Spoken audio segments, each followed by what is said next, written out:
You know, I've been stood here about 10-15 minutes now. Not seen anybody yet. Why? It suits me. These are Sherwood Forest Napoleonic Oaks. Quite magnificent trees, and they run all the way down Broad Drive, which is behind me. Further down there is the major oak. About 50 yards that way is the centre tree, which marks the highest point of Sherwood as far as I'm aware. These trees are magnificent, and over the last 12 months I've come up here once a month and took about a minute worth of footage, sometimes a little bit longer.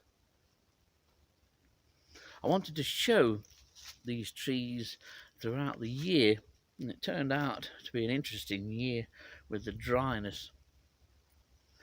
But it's amazing how long these oaks keep their leaves, right from sort of April when they first start to open up and through May and onwards. And some of these trees, even in the middle of December as it is now, have still got a good crown of leaves on, but they're gradually coming off. So we might as well start in January. This is the middle of January 2022, and I'm going to record a minute's footage here. This is Broad Drive, looking from the centre tree down towards the major oak, and on the left of Broad Drive are the Napoleonic Oaks. This is one of my favourite views in springtime, and indeed I tend to gauge the progress of the spring from how these trees come into leaf. And during the course of this video, hopefully we'll see how it changes, this view, once a month. Well, here we are in February already, and a glorious day. And if I remember right, and I'll shut up in a minute, you'll hear there's a bit more bird song, certainly calling from blue tits and great tits, and robins especially. Well, it's March already. I know that March will soon go. Just a slight change, the buds are starting to swell now in the upper reaches of these Napoleonics. In another month's time, they'll be greening up. We're now in April. And what a change, what a huge difference to this minute of the Napoleonics from March. As you can see, most of the Napoleonic oaks here at the top end of the Sherwood Forest Country Park are now coming into leaf. The silver birches have just about beat them, at least most of the silver birches have. There's a difference in song. The chiffchaffs have been joined by willow warbler and blackcaps locally.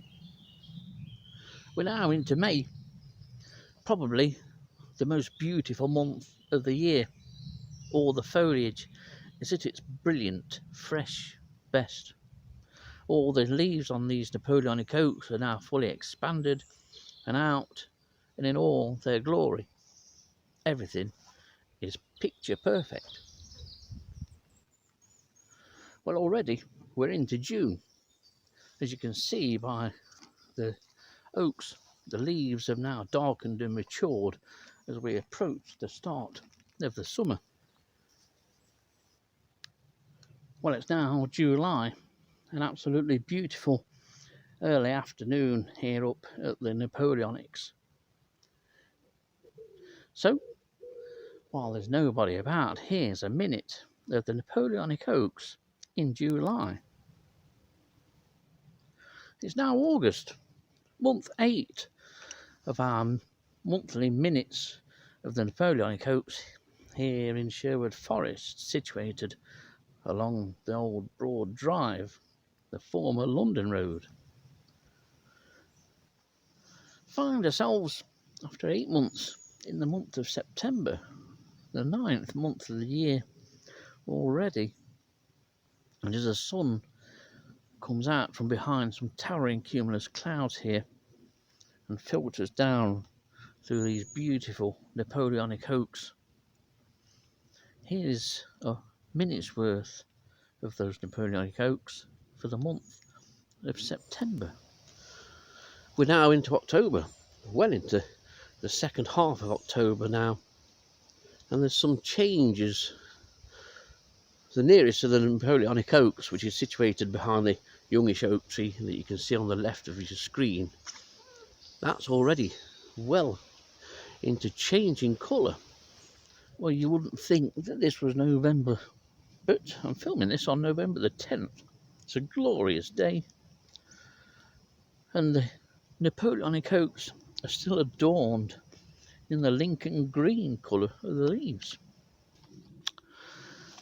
Oh well, a year has gone.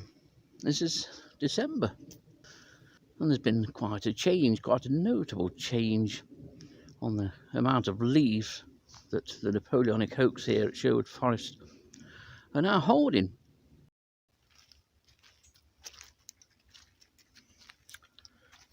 Well, that was a year in the life of these Napoleonic Oaks, and finally I'm showing you a view of the other way. I'll do the same thing next year, somewhere different. It won't be Sherwood Forest. It'll be somewhere that will show the variances of the year of 2023. Dare say that'll be another year that'll just positively fly by, as this one has. It's nice to see how these trees changed during the course of 2022. Something that they've done for a couple of hundred or so years, and hopefully will continue to do so for another few hundred years yet.